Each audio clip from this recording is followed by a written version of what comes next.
14 তারিখে বেরিয়েছিল, 15 তারিখে বেরিয়েছিল। প্রথমে দিল্লি হয়ে তারপর কাশ্মীরে যাওয়ার কথা ছিল। আহ, কিন্তু ওরা প্রথমে ওদের মানে শ্রীনগরে গিয়ে তারপরে পেহেলগাঁও যাওয়ার কথা ছিল। কিন্তু প্রথমে ওরা পেহেলগামে গেছিল।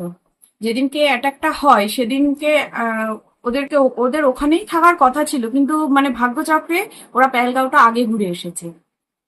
আহ, জানি না সেদিনকে ওই মোমেন্টে ওরা যদি ওই মুহূর্তে ওখানে থাকতো কি পরিস্থিতি হতো কি হতো, মানে ভাবলেও মানে মানে কাটা দিচ্ছে যখন গায়ে। খবরে শুনলেন এরকম হয়েছে কি মানে কতটা আতঙ্ক?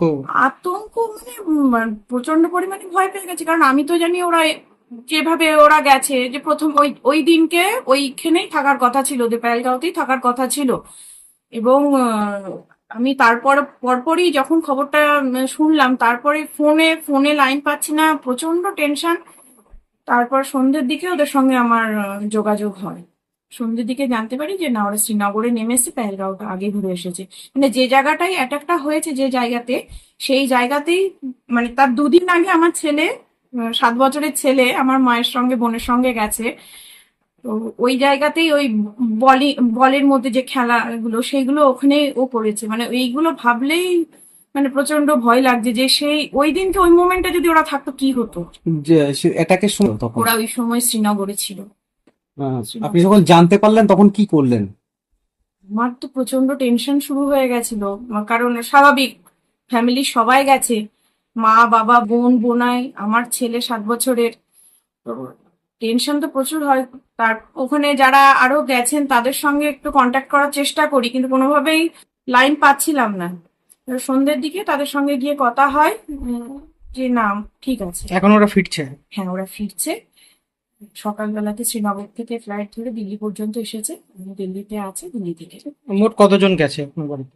আমার বাড়ি থেকে 5 জন গেছে। কে কি? মা বাবা বোন বোনাই, আমার ছেলে। আপনার নাম? চিরশ্রী শেখ। সোমবার নাগাদ একটা নাগাদ ট্রেন ধরে যাবে।